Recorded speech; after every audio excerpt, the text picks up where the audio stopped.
My name is Abby Sakariyah, and I'm a family nurse practitioner and psychiatric nurse practitioner by trade. And the name of our company is Cherished Hands Healthcare Services. And we provide in-home care support to seniors or anyone needing assistance at home. We also support individuals with special needs as well as providing mental health support. Okay. And now I want to break those services down a little bit just so the audience, the listeners, other people who are listening can learn a little bit more about those types of services. Like, is it in home? Is it on in a certain location? Tell me more about that. Yeah, sure. So, my vision when I started the company is to help as many people as possible. So, I'm hoping in the nearest future that we can rebrand the business to be a healthcare system. It's because we offer a wide range of services. So, the in-home care support, we go into the client's home.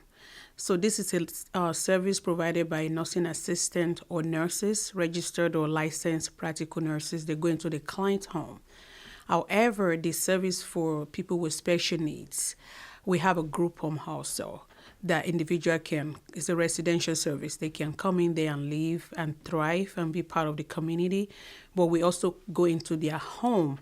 However, for our mental health services, we do have an outpatient mental health center in Greenbelt in Maryland, and in the office we see patients for medication management, psychiatric medication management, as well as psychotherapy, including individual and group therapy.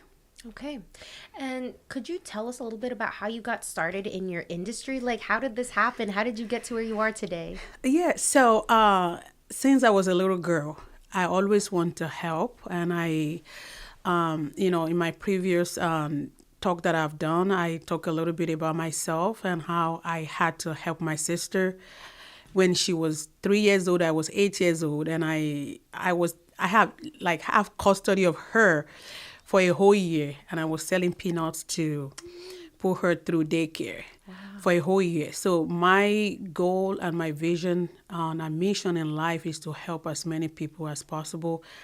And I also wish I can take everybody's suffering away, but I try within my power to do my best. So I started in the healthcare industry, going back to your question, as a nursing assistant. So I went to nursing assistant school, and then I became a registered nurse. That was like in 2014. And I went back to school and get my master's. But in between, when I was going back to school, that's when Cherished Hands was born. But the reason why I started a business was when I was a nursing assistant. I would love, there's certain things that I saw that I didn't like and I wanted to correct, where the staff get the support they need. My goal as a business owner is to build community support both for our clients as well as our care providers. So I want the caregiver to have the support they need from the management. So before they go into the client's home, they have the information about the clients. They've been trained because, being in the caregiving industry, day to day could be really hard. They have somebody that they can lean on if they're having a rough day. Mm-hmm. So that is why I get started in the home care industry. That is where I started first. And I, expanded into helping individuals with special needs, and now expanded into behavioral health as well. I just finished my second master's. Congratulations. Thank you. As a psychiatric nurse practitioner, I really want to make a difference in this world, and that is what I've been able to do with Cherished Hands. It gave me the platform. That is amazing. I love that you brought up the subject about making sure that your employees, your staff, your team are well taken care of, because in order for them to be successful and be set up for success, they need to, it starts, in the main working department for them. Before they go into other people's homes and figure out what to do, they go in there with the knowledge and support. Yes. And I think that is amazing. And I think that is what is missing in most companies where they have so much turnover. We have really good retention in our company because the staff feel like they have a say, that they belong, they're part of a team. No, yeah, that's super important. What are some common things people go to you for your services? Like, Is it maybe the elderly? Is it maybe somebody with a disability? What are some of the challenges that families are having that they're looking to go to you? So, part of the challenges in the senior care industry is first accepting the help. Because, people, even including myself, I love my independence. People like to do things alone. As human, we don't like change. But most seniors, as we age, even all of us, we're going to need support at some point in our Yes. life. So I have family coming to me like, okay, mom, she's changing, she's needing more help, but she doesn't want to accept. And that is where our company comes in as my expertise and also my other admin staff to go into the home and do an assessment. We provide a free complimentary in-home care assessment done by a registered nurse to find out what do they need and try to encourage the clients and their family member as well to come up with a plan. We help them come up with a plan. So that way they know that, okay, if they go back to California, that mom is well taken care of. Yeah. So it's not one size fits all. So that's what we do. Okay. And for you mentioned that sometimes, they want their independence and it's hard for them to transition into maybe getting help. You can't do it yourself. How do you help that process for them? Is there maybe therapists or how did that work? So I have really good skills, which I've taught my other team member you have to meet people where they are. You learn to make compromise. And also, in addition to all of this, because it's hard to navigate different routes, where do we go? So I also have a YouTube channel and I have a lot of educational videos, how to understand dementia, delirium, fall prevention. How do we even pay for care? Because those are the questions that people come to us for. Like, okay, mom is needing help or dad is needing help. I don't know what to do. So I say, okay, you know what? This is what we're going to do. We set up the free in-home care assessment. But before I come to you, these are some resources. And also, we've developed a database of resources in our company that we work with other community partners. Like, if we can help you, this is what mom needs based on my assessment as a clinician. This is what dad needs. So that way they can feel like they have the support. Yeah. Absolutely. That leads me into my next question with marketing. It sounds like you're on YouTube making videos. Talk to me about that as a business owner. These types of tools have benefited you and help your clients. So I think, right now, I personally love to be ahead of my game in everything I'm doing. And the whole world is going towards digital, whether we like it or not. Because, that is one thing we'll learn from COVID, that we can't always meet each other in person. So there are ways, and the world is global. Yes. Now, so there are ways, as a business owner, I will encourage anyone who is not making videos to make educational videos. Not sales, about nobody really want to learn about, because, for me, I provide home care services and mental health services. Those are not services that people come to me. It's not like you're going to go buy a shoe or buy clothing where you're so happy. Mm-hmm. So you have to be providing educational material. How can you help people navigate their situation through your knowledge? Yeah. But right now, social media and digital video, that is the way to do it. Because you can actually reach a wider audience. Yes. So it's a really good tool. That's great. I love that you're already like you said, you like being ahead of your game. I can see that. I love that. What about for Instagram? Are you doing anything on there as well? Absolutely. So our company can be found on Instagram. We are on Twitter as well, which is now X, and Facebook. Every day we post like this, like once or twice a day. Yeah. As well as LinkedIn for professional to find us. Yes. Because, to be honest with you, I've had family member looking for services. And, when we pick up the phone, they're like, okay, this is what we do. Say, oh, no, I already read about you. Like, we have over 100 reviews on Google now, which is very uncommon for a home care industry. I'm a home care company. We are not part of a franchise. Mm-hmm. I started this all on my own. But I've been able to use the power of delivering quality service. Yes. If you deliver quality service and have the interests of people in mind, forget it. Everything else will come. Wow, that's amazing. Like the fact that you started it yourself and you've built it from the ground up. For anybody who's listening, who's an entrepreneur and they're thinking about like, man, how do I get my company to be successful and run for X amount of years? Can you give us any advice on like, I know you said putting people first over profit, but give me other things. Like, did you have a mentor? Did you have a coach? How did that? So one thing that is very important for somebody, an entrepreneur, somebody just getting started, is investing in yourself. Like you mentioned, a coach. I have a coach. Even now, I still have a coach. People that can guide you in the right direction.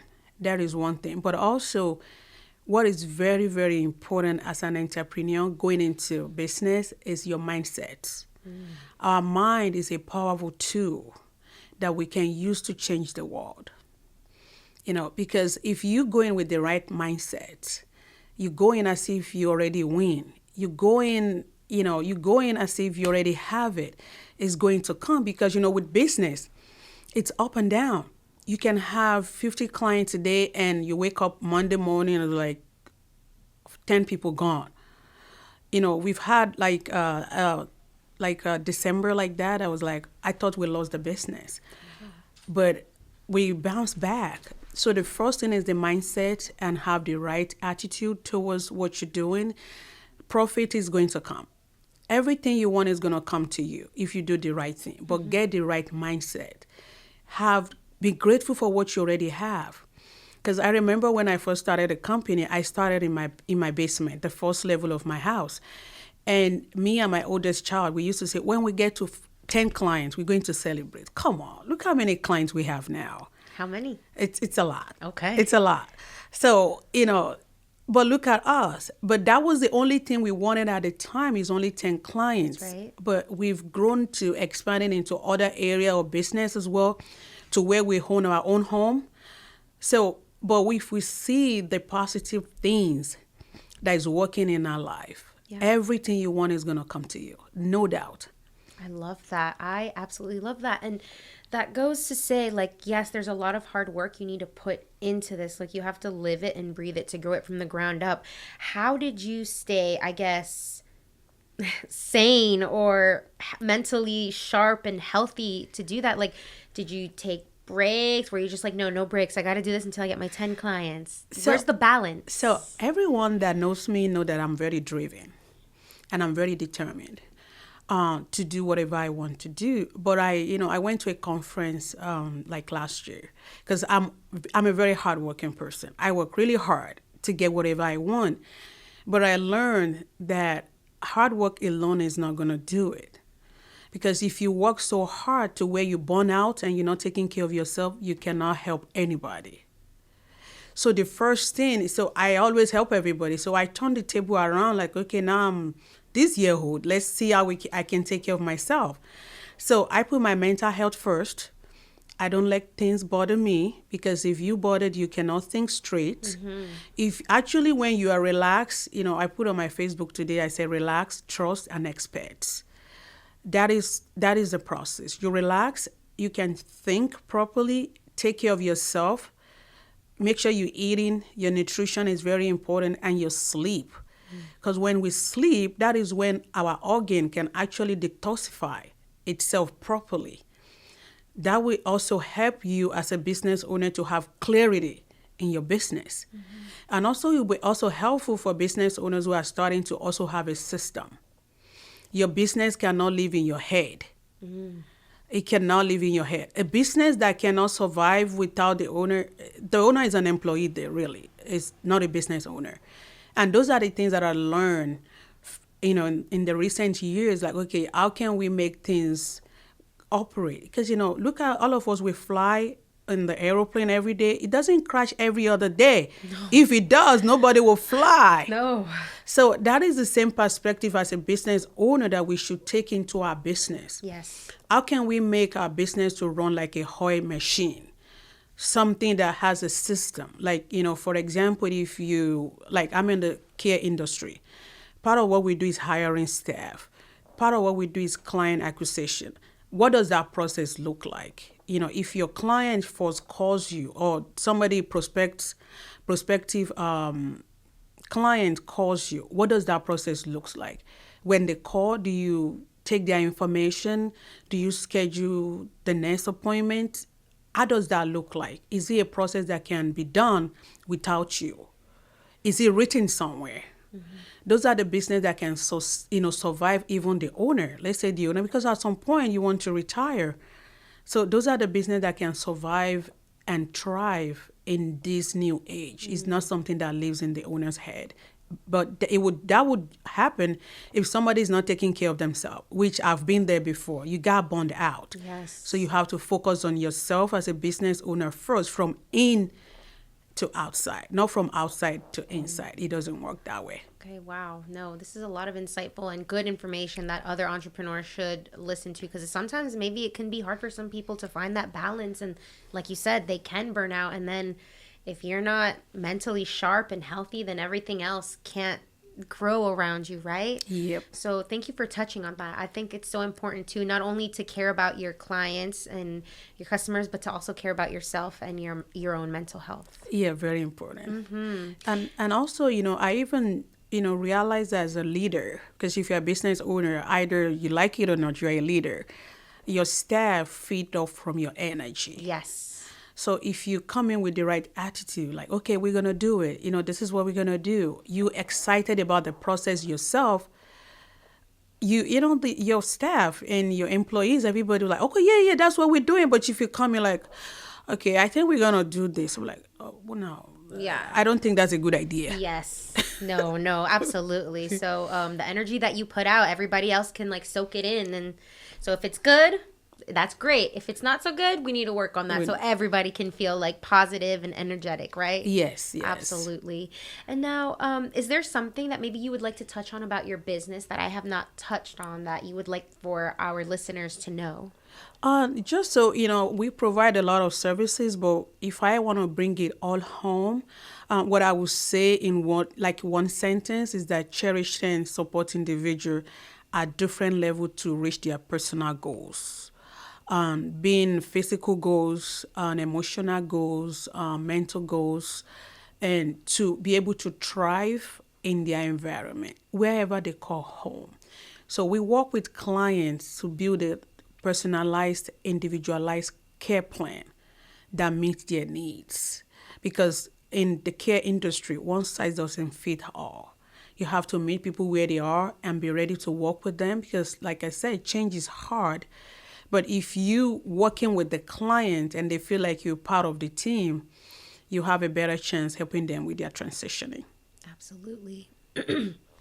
And we were talking about mental health. I myself am curious, like, how are the elderly and their mental health connected? Because I feel like a lot of people maybe overlook that for them sometimes, and they're just like, oh, it's just fine, she's just like that. But no, there's actually something else going on. Talk to me about that. So, being a family and psychiatric nurse practitioner, and I understand the importance of mental health for seniors, but it's also very under talked about, because seniors, they don't want to talk about it because they don't want to be bothered to anyone. But how can we know? So for family who are watching out there, we need to look out for those things. Are they feeling low? Are they feeling depressed? How is their appetite? Because when people talk about depression, when we hear depression, we only talk about the mood. Like, are you feeling low or, but the other things, are they sleeping? Are they sleeping too much or are they sleeping little? Those are part of it. How is their appetite? How is their interaction with other people? Because if withdrawn is something that we see a lot in elderly, because sometimes they lost a loved one, or a friend, or maybe they move from a 6-bedroom house to a 1-studio apartment because of their changing health condition. Mm-hmm. So those are the things that family need to look at and also seek support as necessary.